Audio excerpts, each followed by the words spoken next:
Hello, beloveds. Carlos here, and I'm so happy and I'm so proud of the students. I'm so happy for and so proud of the students over at Bethune-Cookman University for speaking truth to power. And let's kind of level set ourselves. I know we have a lot of new subscribers to Young, Wealthy, and Black Academy, and just want to welcome you. Thank you so much. You're in a safe place. This is where we come to learn how to have nuanced discussions back and forth. We do not have to agree all the time, but we will be respectable and respectful, and we will have research-based dialogue, experiential dialogue.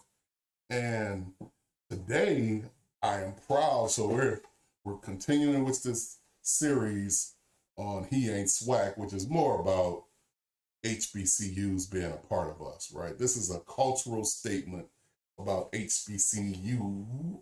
Today we're representing Morgan State. Got my orange going today. We're representing Morgan State. Go Bears. And this is just to say that, no, I did not graduate from Morgan State. I graduated from Tuskegee U, of course. And whether you matriculated at Tuskegee or Morgan State or any other HBCU, or maybe you went to a PWI, or maybe you didn't even matriculate at a university, this is still a safe place, and HBCUs are still yours. And that's what we want to talk about. But first things first, we got to deal with the urgency of now, and we need to comment on it. We need to have a discussion about it. So we have, first we're going to deal with, level setting us here at Yawaba, Young, Wealthy, and Black Academy. What do we stand for? And then we're going to talk about, the protest that's going on, the students that we're very proud of over at Bethune-Cookman. I'm going to talk about Coach Ed Reed. I'm going to talk about Coach Reeves, not to be confused with Reed, the ladies basketball coach over at, oh my word, what a wonderful spirit that she has over at Bethune-Cookman. And then we'll wrap up with a conversation with Ed Reed and the interim president, and we'll wrap up with some words, okay? Without any further yappity yap from me, let's get to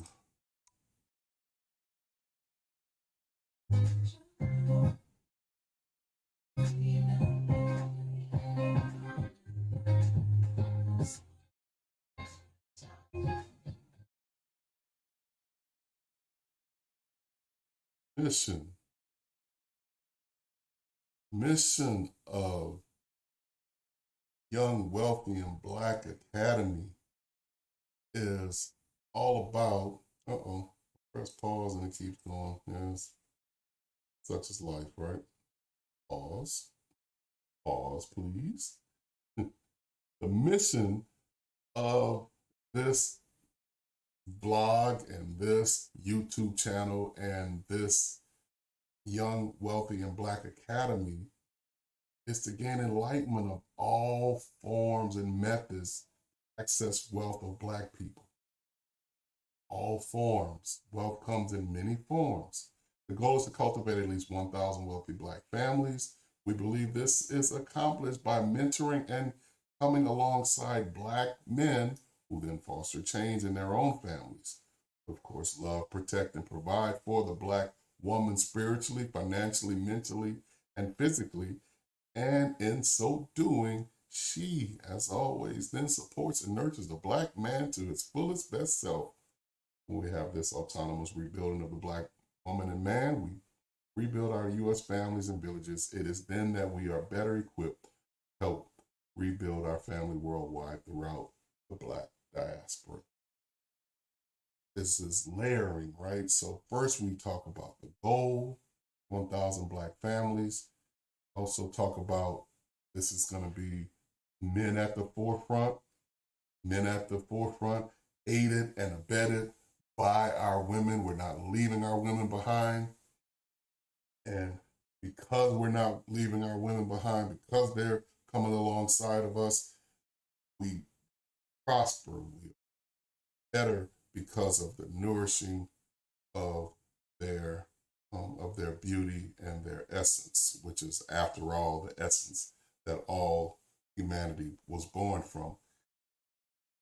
And it is in this vein that we continue with one of our great women philosophers, none other than Miss Nikki Giovanni. We want to deal with these forms of wealth, right? We talked about that there's many forms of wealth, and then we kind of layered in our mission. We talked about wealth as it relates to health. We talked about it as it relates to spiritual and financial.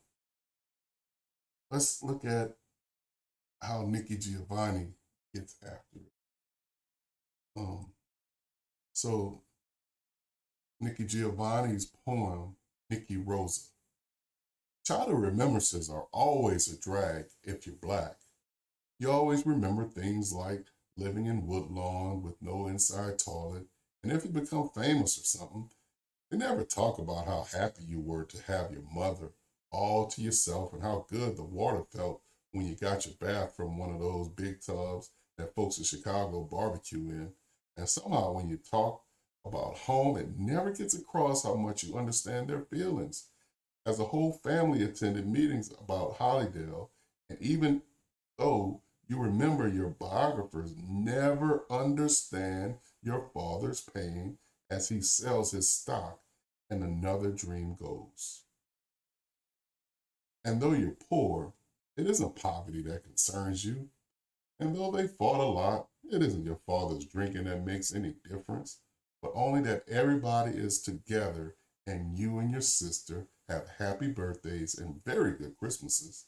And I really hope no white person ever has cause to write about me, because they never understand Black love is Black wealth.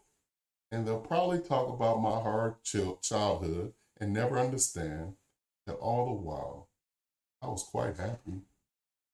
This again is by Nikki Giovanni. The poem is called Nikki Rosa. And we're dealing with it because I believe that in some stances, we are becoming those who have forgotten. We are becoming those who can't tell our stories correctly because we somehow conflate that the only success for Black people is attached to millions and billions, right? We talk, gotta get the bag, gotta get the bag, gotta get your stacks, gotta get your stacks. This is Young, Wealthy, and Black Academy. Of course, we're teaching and we have taught, and there's videos on how to attain wealth, but we spend a lot of time talking about our spirit. We spend a lot of time talking about our emotional well-being and a lot of time talking about love. In fact, you hear me say it all the time. I say beloved because you are beloved. And Black love is Black wealth. Let's look at it further. Let's look at how this coach deals with the crisis that's going on. Crisis. That's too hyperbolic. With the issues, the concerns that are going on at Bethune-Cookman University. If you don't know what's happening, let me just a quick summary. almost 30 days ago now, a former NFL superstar, Hall of Famer, Ed Reed, was hired to be the head coach for Bethune-Cookman. A few days ago, he posted a very inflammatory video where he was cursing out the conditions and cursing out the leadership at Bethune-Cookman for said conditions. He has since apologized and he has since been relieved of his duties at the university. In this storm, if you will, of emotions and of different viewpoints, the coach of the ladies basketball team at Bethune-Cookman, she yields this.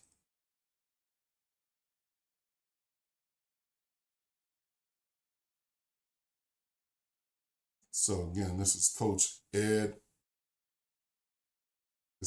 Reed, Tamekia Reed, on HBCU experience being not for the weak. Shout out to HBCU sports. This article was on a few days ago, January 20th.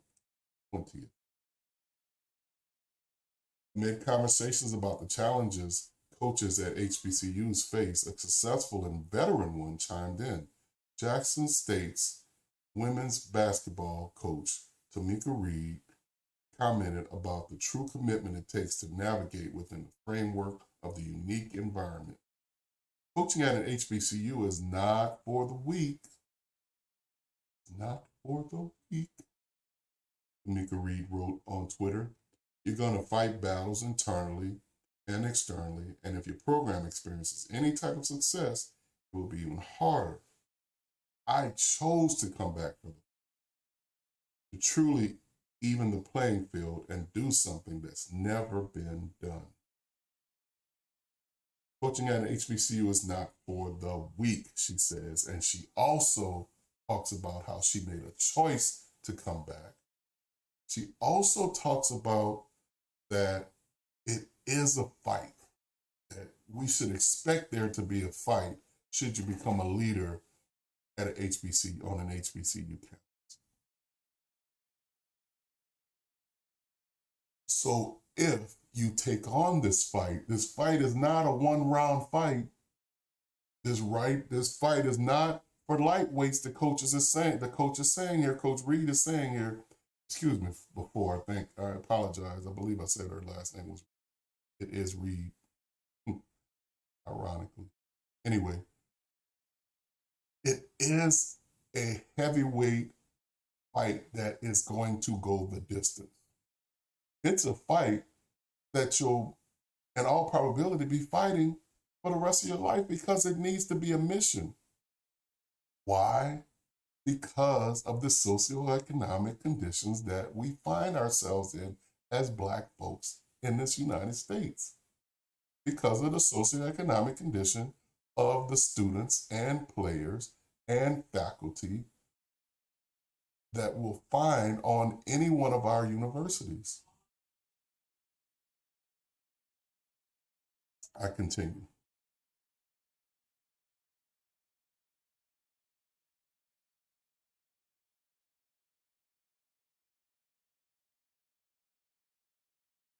Next, Reed, who has led JSU to the last two SWAC tournament championships, he won 35 of the last 36 conference games, continued. "You have to earn stripes to speak publicly about this struggle. If you aren't willing to roll up your sleeves, make a difference, and demand others to respect us, not by words, but by actions, then get out of the way. We got something to do. Our work is bigger than us." Woo! Did you hear her? Can you hear the passion in Coach Tamekia Reed's voicing of this situation? So she's basically saying, look, Coach Ed Reed, if you're gonna be down for the fight, you need to be down for the distance. This fight is longer than 30 days, bro.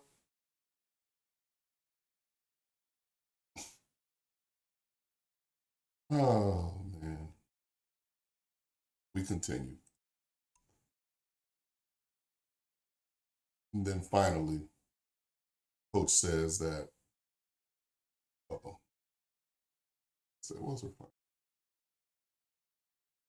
All right, so now I want to come to what are the students doing as far as their own lot in life. What do they say? Let's listen to them. Let's hear the students.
All right, now I'm going to fast forward. These are the students. This is transfer students about to talk. These are the students at Bethune-Cookman University as they were protesting just this week. And I'm listening to them. I'm listening to our youth. They're saying they want the board of trustees to be ousted. They're not happy with the leadership. They're saying they don't want any more moldy dorms and subpar practice fields. And these players that are speaking here, they're careful to say that, look, this isn't just about football. This is about everyone. Everyone gets to use the track field, the practice field. Everyone deserves to have a top-notch athletic type of facilities. And everyone deserves to, of course, have mold-free dormitories. And this is why they're protesting. And they are calling for the ouster of the board of trustees. Let's hear them further. This is our youth talking. Let's hear them.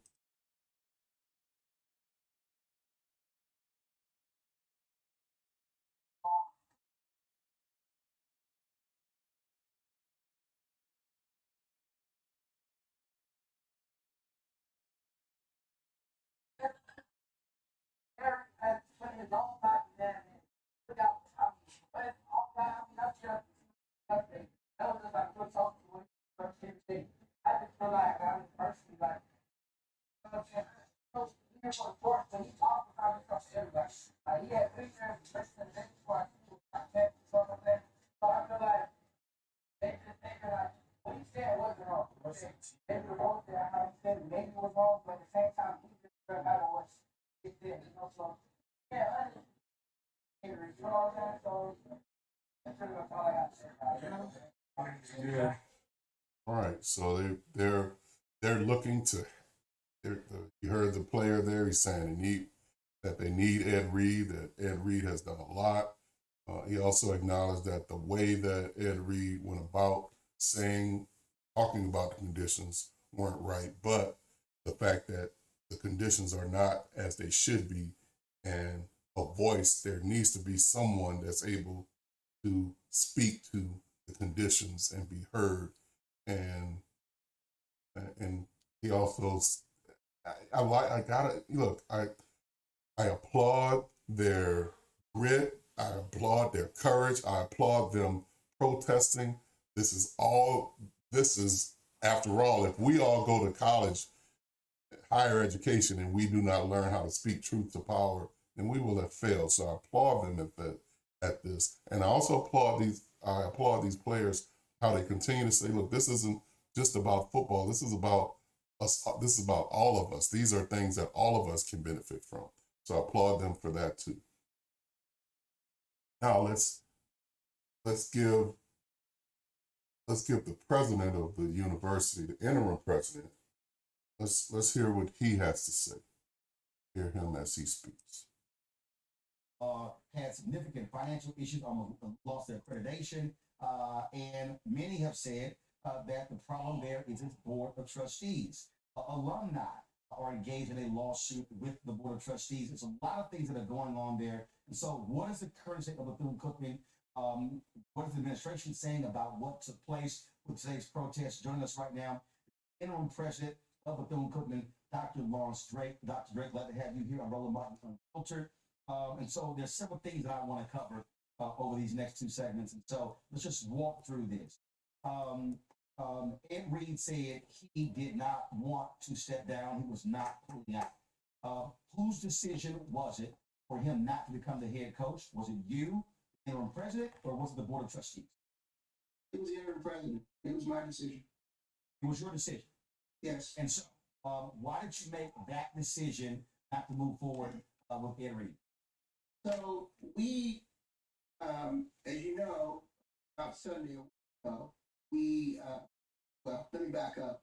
Actually, starting in December, working on a contract for naming Ed Reed as the head coach. I interviewed Ed, and I had three important things that I asked him to ensure that he was willing to do as part of becoming part of the Wildcat family. One was I needed him to really understand that we were a Christian institution, that behavior with character was really hard.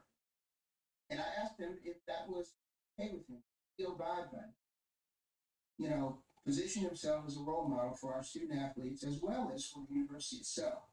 He indicated he would. Second question I asked is, well, great, I'm glad you're willing to do that. I need to know if you're also to build the kind of program that will allow you, if you've not been a coach before, this is an opportunity for you to be a head coach your first time. The university is giving you an opportunity to do that. And therefore, we want to surround you with kind of people that can draw out the X and O's and help you become a stronger coach. He said, I get that. And I'm willing to do that. The third thing is I said, this is not University of Miami, and it's not the NFL. We just came through 2 hurricanes, $6 million worth of damage. Much of what we've been working on for the last year and a half is improvements not only to the university's infrastructure, but also a long-term investment. We have about $100 million that we need to invest in the university over the next several years. We said to him, look, you're going to become part of that. Are you open to helping us do that and build the program? He said yes to that. So when we saw the first video criticizing the university, saying, well, it's trashy and my office is dirty and all that, first of all, he was an employee of the university. He had not an office. When the last staff moved out, we started renovating. Yeah, so there's a lot to unpack there, and I think it's very important. Hey, y'all, I think it's important that to the extent that we can, I think it's important we've listened to the students. They have a standpoint on it. We listened to Coach Reed in the previous video. Listen to me. And now we're hearing directly from the president. And remember, I went through great length of saying, look, we have to have a certain amount of decorum. And this president, Dr. Drake here, is in the lineage of Mary McLeod Bethune. He's an interim president or not, he still deserves the respect of that office.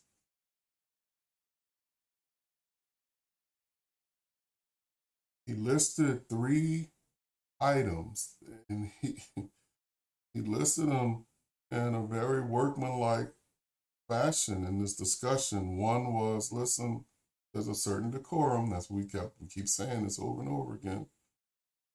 Here, this is a Christian institution, so there's a certain decorum that needs to be met. Are you willing to do that? Dr. Drake asked Coach Reed.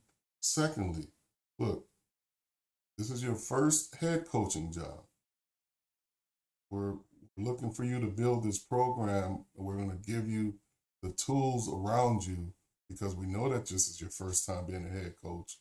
We're going to work together with you, build the program. Are you willing to do that?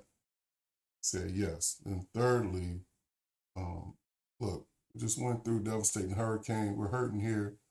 The physical appearance of the university is not where it should be. We're going through some perils. We got $100 million worth of upkeep that needs to be done with this university. And then if we look at it from this president's point of view, to have a video where you're talking about trash on the university after saying yes, yes, yes to all these three, well, I can tell you now as a leader, as a father, as a husband, as a business owner, he'd be gone. If we take Dr. Drake at his word, and I don't have any reason not to take him at his word. I've asked you to do 1, 2, and 3. You failed to do them. You're not even hired yet. You'd be gone. That's my take on it. Let's listen to the president more. Let's listen to the president more. Building. Everything from the coaches' rooms to the other places. We had given him some permission that he really took to the next level. First of all, he wasn't authorized to even take video. He wasn't authorized to do anything, but he did them anyway. The university had to take responsibility for that because it happened. The quiet is kept.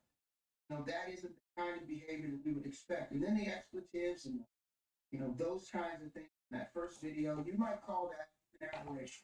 And I would say it could be. And you have to be a forgiving individual. But when you have this much damage, you look at the gym and you look at this video and you look at it critically. But I would invite anyone to come to our campus because all parts of our campus are looked at. We are really trying to work hard to clean it up. And given the fact that, again, we suffered 2 hurricanes back to back, and because of supply chain issues, because most people in Florida, particularly Central Florida, are still recovering. I have people on my staff living on our campus because their homes were destroyed. It didn't take those things into. All right, hold tight 1 second. I'm going to go to a quick break. We're going to come back, continue the conversation. So again, nuanced discussion, different points of view. Dr. Drake says that Coach Reed wasn't even authorized to take the video. Wasn't even authorized to take video. Said earlier, as it relates to him complaining about his office, there was no office assigned. He was not hired yet. There was no office even assigned to him. And then another point he made, look,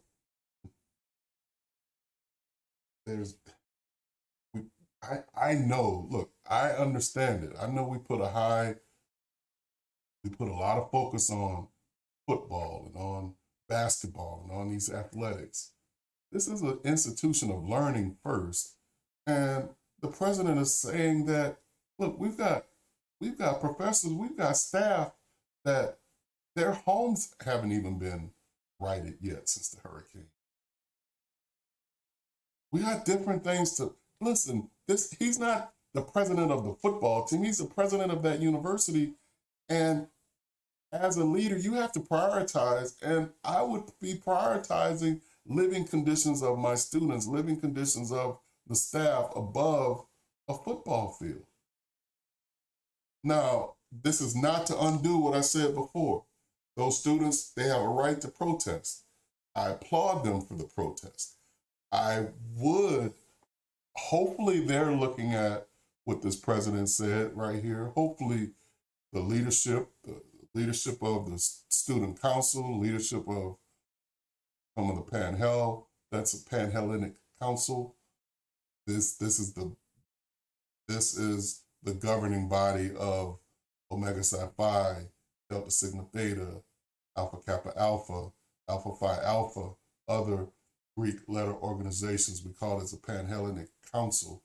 And this is a body of leaders in these different organizations that can, again, speak truth to power.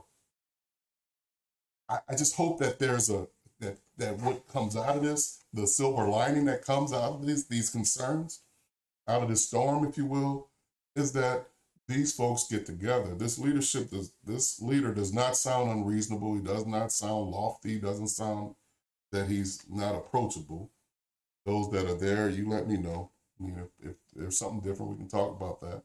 But I would hope that this becomes a way for us to have a discussion, a tough discussion about what's going on at this university. Let's get back to it.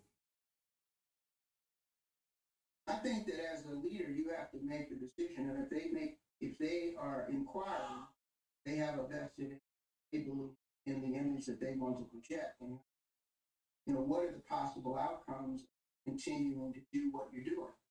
But here's the bigger point, and I think this is the most important thing for me, is that as a dad, and father, and certainly as someone who's been given responsibility after these young people, I just didn't feel that point. And I conferred with a number of people. Yes, there are a group of alumni who believe that the decision was, maybe the incorrect one. But there was also people, including former players, including people like Larry Little, who was a Bethune-Cookman graduate. And some of those people are coming to this week to talk to our players. We're going to have a small cadre of captains on Wednesday, and we will have a team meeting Wednesday night. And we're going to tell the facts. The facts is that, this university has weathered tremendous storms. And you mentioned in your opening about the financial and the accreditation. We not only have survived that accreditation, but we've received now a 10-year accreditation. We are free and clear. We're also solvent as a group. But your predecessor, the reality is a lot of it goes to your predecessor, who the board individually fired. And you have alumni. I've had alumni reach out to me. Hey man, look, I'm gonna stop it right here.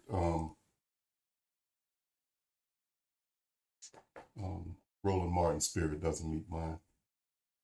I applaud him for having the president on, and then he's going to have Ed Reed on. But there's always got to be some gotcha journalism with this dude. He doesn't do that when he brings white folks on. He doesn't do that to them. He only does this to black folks. His spirit doesn't meet mine, y'all. So instead of this thing going to a whole nother direction, we're going to keep it positive. I heard what the president said.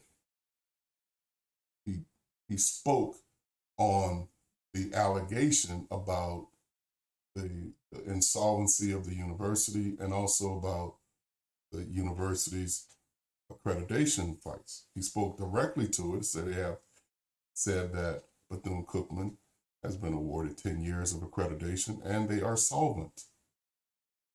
That's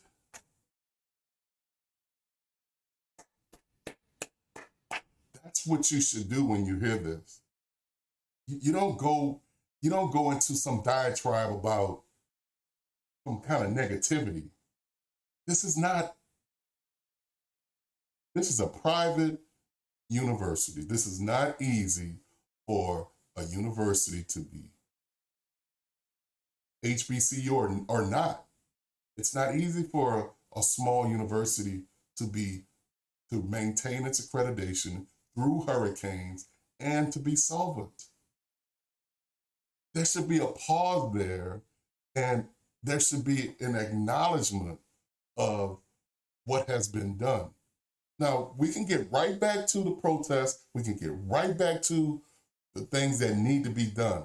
But we have got to start giving each other encouragement when you can't just lobby again. Okay, look, that's like, okay, you say, you know what? I'm trying to think of things people, what's some stuff that people have lied on me about. I don't want to make it personal. I didn't even think about it. I tend to forget, this crap. But um, yeah. But it would be like someone has said something negative about you, and then you come back and you have receipts and you say, no, it's like this, and this. And then they say, well, blah, blah, blah, and they just keep going with this negativity talk, even though you've proven that what they just said was untrue. That's not journalism. That's some old other crap. All right, I'm gonna fast forward here. I think the president did a good job here. Now I want you to hear Ed Reed's point of view, POV on it.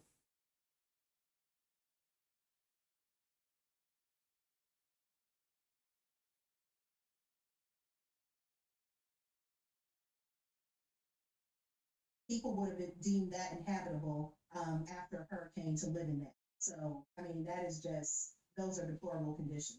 All right, folks, you heard from the interim president, Dr. Drake. Now you get to hear directly from Ed Reed, Hall of Famer. Ed, glad to have you on Martin Unfiltered. You got a chance to hear what the president had to say on this show. Your response. I mean, I honestly, I was honestly at the spot, Roland. And when I turned my phone on, that's when I received a text. I didn't hear everything the president had to say. And he's the interim president. So what? So what? That's the same, man. It's the same interim president that interviewed you and that hired you. So now, man. All right, I said I'm gonna listen. Listen. I don't feel like he probably would be the person even that would be here. As a term that is used, when coaches get fired rather than firing head coaches, I've been around this a good bit, man. I'm a businessman, and he's probably just a scapegoat to things, man. And, I just woke up to this, man. Honestly, first time that I was able to relax. I've been in Daytona for 3 straight weeks, recruiting kids. I have 3 kids: Dominique Ponder, Jeremy Reeves, and Jordan Johnson, who are they in school, man. They already in school because they believed in me. Their parents believed in me, man. There's 30 kids that was here on Friday. I got the phone call that they did not want me here. You understand? And I still gave $2,400 out of my own pocket for these young men to go host these kids. And I didn't tell the parents until Saturday morning. I'm glad you did that, brother. I appreciate you. I see you breaking down. Appreciate what you're doing for the kids. This was my first time hearing of it today. I'm happy about that. I want to pause right now and say I stand up what you did, Ed. When Reggie Peters sent the letter to my assistant, who was not hired at the time, because none of my people hired, and saying that tell Ed draw his name. He wanted me to say this. I have the email. You want me to say that I'm withdrawing my name? You can say yourself. I'm not here for nothing but these kids. I apologize for the professionalism. This is what I've been teaching these young men. What these young men and young women did today is for them, man. That's powerful, man. That's old school things, man. I'm not here to bash this university. I know Dr. McLeod. I've been researching it since they called me. In 1904, when she started this university with 5 young kids and built on education. I wasn't here to bash this. I saw all the things going on. I have the tapes. My people and I've been documentary for the longest. I'm not here to bash Bethune-Cookman. I was still trying to get back to the job.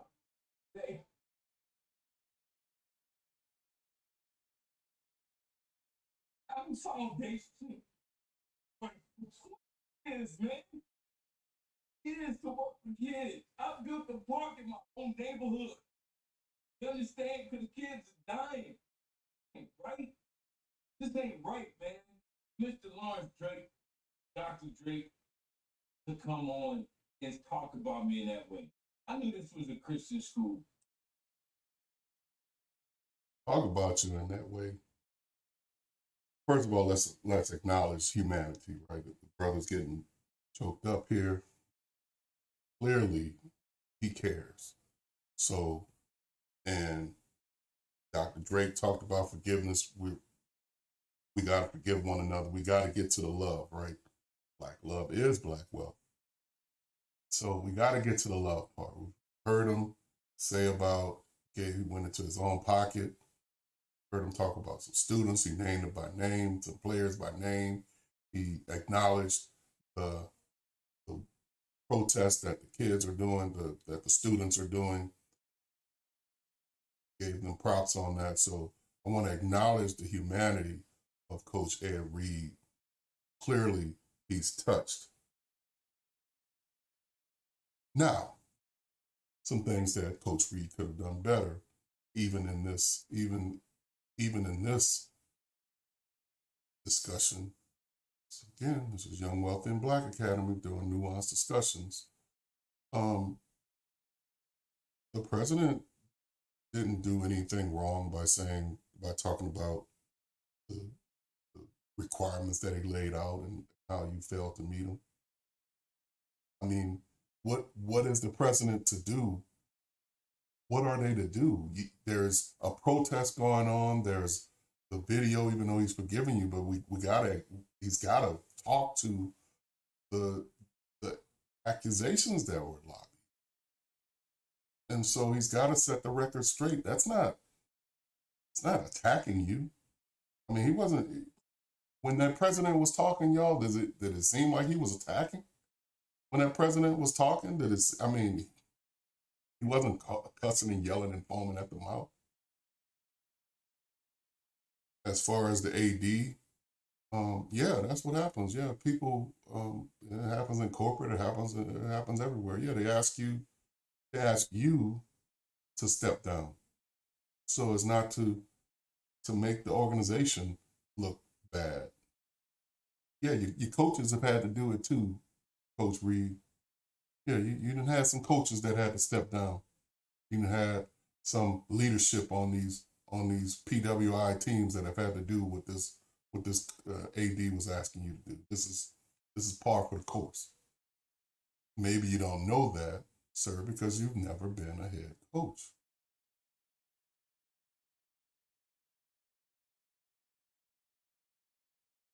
Do that.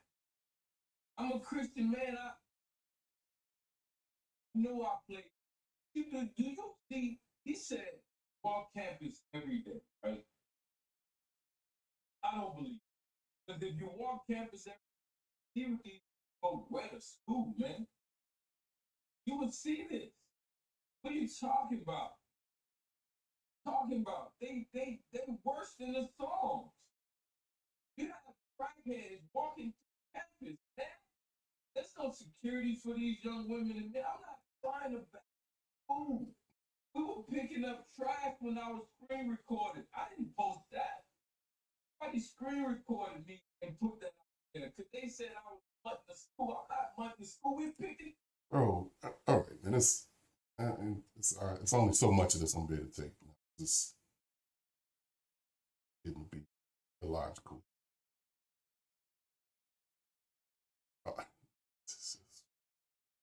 Trying to follow them, it's tough though. The part about what the students are wearing, I don't know what that has to do with whether or not the president is walking the grounds of the school. I'd like to hear more about that. It says worse than the songs or something. I don't know what students are wearing.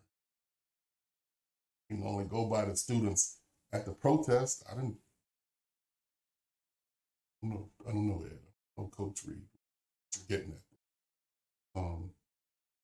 And then I don't know how that, I don't know why that would make you say that the president doesn't walk the grounds of his university. And then when you talk about homeless people walking through the yard, hey, y'all, Tuskegee, y'all know this, man. Y'all remember Holmes, right? And then Holmes became a cultural fixture. There's even T-shirts about Holmes. This is a gentleman, Tuskegee, that has some mental acuity, but we embraced him as part of the Tuskegee family, even though he go to university, I guess by the rules probably shouldn't have been on the campus, but he would walk along the campus and we would take care of him. We would, give him things to eat, give him money. I mean, I don't know what the case is at Bethune-Cookman about any homeless people there, but go back to Nikki Rosa. Culturally, maybe, bro, you just don't know. Maybe you're looking at homelessness and maybe they all right, bro. You're making it like they're going to do some harm to someone. Could be, I don't know. Also could be that they ain't going to harm nobody. That they just want to be around their folks. Could be that. Could be not. All I'm saying is, it's hard to follow. It's hard to follow you, bro. You're all over the place. It's hard to follow you. I'm trying. I really am. Try some more. I want to give you a shot. It's difficult. Time you telling me I'm much in school. I'm on the ground, grabbing trash from under trees behind bushes because my football team was acting too cute. Don't interview me. Them kids. Interview the team. Interview these young women and men. I'm not here. Man, I got a 14-year-old son who I've been missing his stuff. Wait. I'm tired, man. It's exhausting. All right.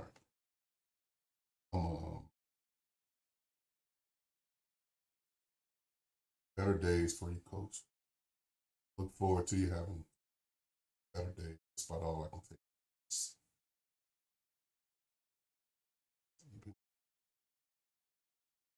Humanity. Love.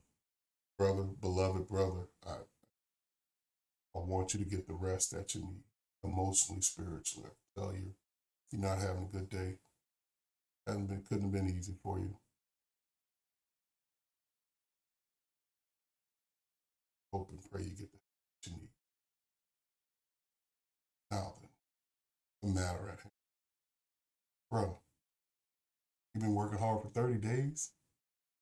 Some of us been on this battlefield for years, bro. Some of us been on this battlefield in these corporate jobs with these folks, and we didn't get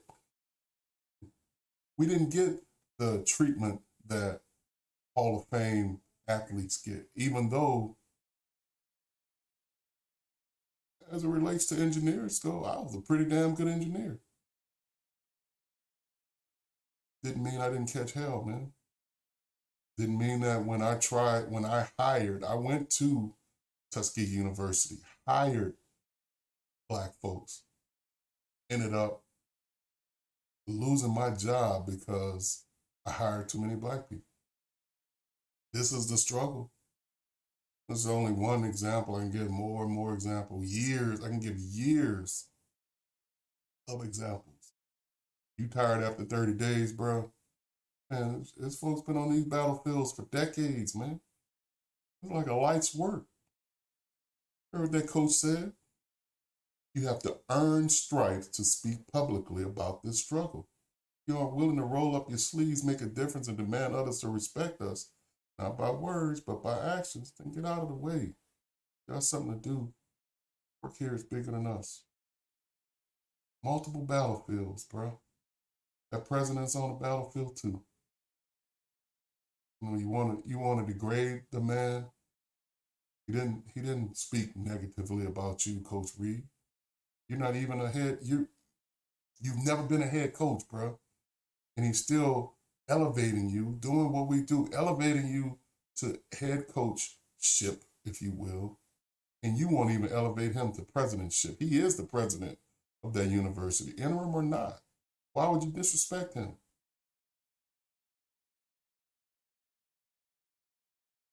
All right.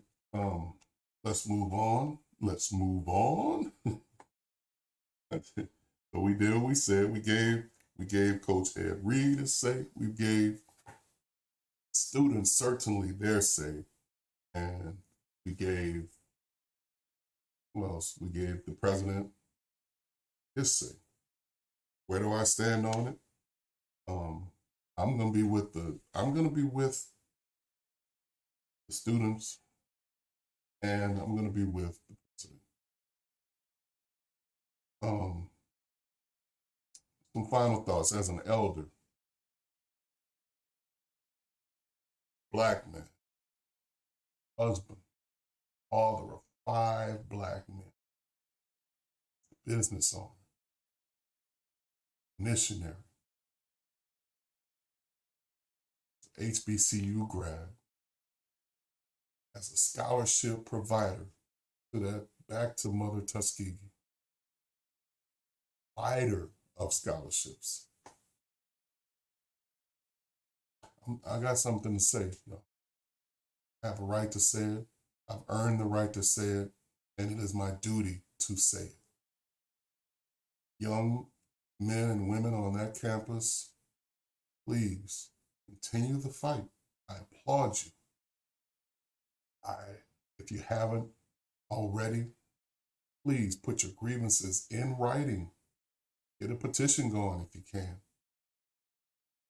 Assign leadership from multiple student organizations, as I talked about before.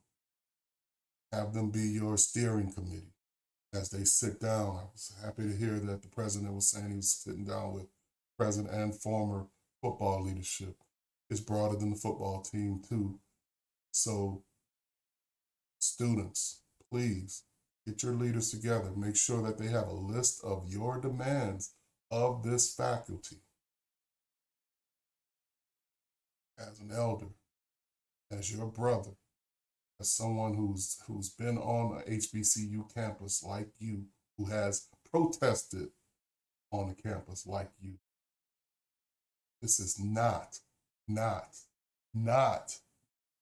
about Coach Ed Reed. I'm glad that he touched your hearts. I'm glad about that. I would implore you, I'm encouraging you. About Coach Ed Reed, he's gonna be all right. He's a millionaire, Hall of Fame athlete. He's fine. I want you to take this opportunity to be selfish. It is about you. HBCU. What are you going to do to cause your experience to be as the best that it can be? Your education to be the best that it can be. You've already started. This is fantastic. This is a fantastic start with your protest. I'm encouraging you to continue, and you don't have to carry the weight or the water of Coach Ed Reed. He's fine. Here for you. Keep up the fight. Keep on learning. Keep it going, y'all. I'm proud of you. Go Wildcats. Proud of you, Bethune-Cookman students. We're so proud of you. And I'm proud of you as well, President Drake. I'm proud of you. I'm so proud of you, Coach Reed, the Tamekia Reed. Wonderful essay that you gave on what we need to be doing as leaders and coaches and those who are on the battlefield. And I'm proud of you, Coach Ed Reed. It seems like there's some more humility in your voice, and I think you're on a better path. perhaps you were before. So, and with that, hey, thank you so much, beloveds. We're gonna keep this up. We're gonna keep talking about Black love is Black wealth. We're gonna keep it going, y'all. Keep it going.